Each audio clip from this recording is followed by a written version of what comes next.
with your live Pinpoint Doppler 12 Futurecast. Good evening, I'm meteorologist Pete Mangione. A lot to get to this evening, so let's get to live Pinpoint Doppler 12. And you can see the orange and the yellows representing where the very heavy rain is. In fact, the problem with this line of rain is that it's moving from south to north, so it's having an effect of what we call training, where the same areas keep getting the heavy rain. Eventually, this line of yellow will shift off to the east, but it's taking a while to do so.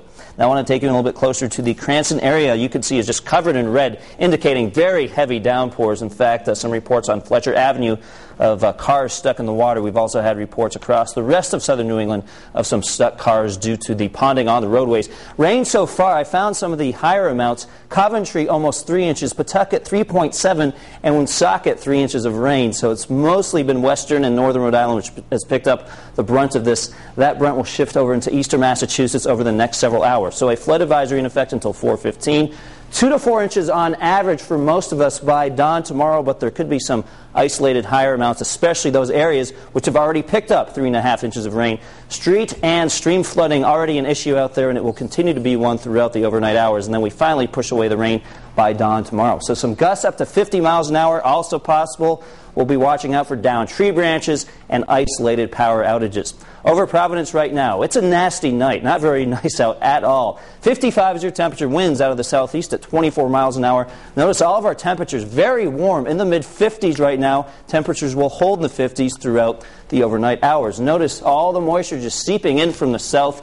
And this line of yellow right here, that's what I just showed you on Doppler radar. Notice how it's starting to shift off to the east. So eastern Massachusetts, places like, say, Fall River, New Bedford, getting some pretty heavy rain over the next several hours. Temperatures in the 50s here. Look at the 40s and 30s off to the west. That is the air mass that's on its way for tomorrow. You will notice the cool off by tomorrow afternoon. All right, we take you hour by hour on the Futurecast. Here's your clock right here. The yellow represents the downpours. You can see more downpours at 2:20 in the morning, but notice how it kind of is creeping off to the east. By 6 in the morning, maybe some showers in Rhode Island, but the bulk of the downpours are off towards the Cape. And then by 2 o'clock in the afternoon, notice the sharp line here of where the rain is and where it is not. So I think most of Rhode Island is drying out. And even here in most of eastern Massachusetts, it's just a few sprinkles. The bulk of the rain is gone by late tomorrow morning. So overnight, very windy at midnight, and then the wind tapers off a little bit into the dawn hours of tomorrow, but it's still breezy. By tomorrow afternoon, the sprinkles will be the exception rather than the rule. Temperatures in the upper 40s and then falling into the low 40s by late afternoon under mostly cloudy skies. Eastern Massachusetts has a slightly greater chance of picking up a sprinkle with some breezes out of the southwest.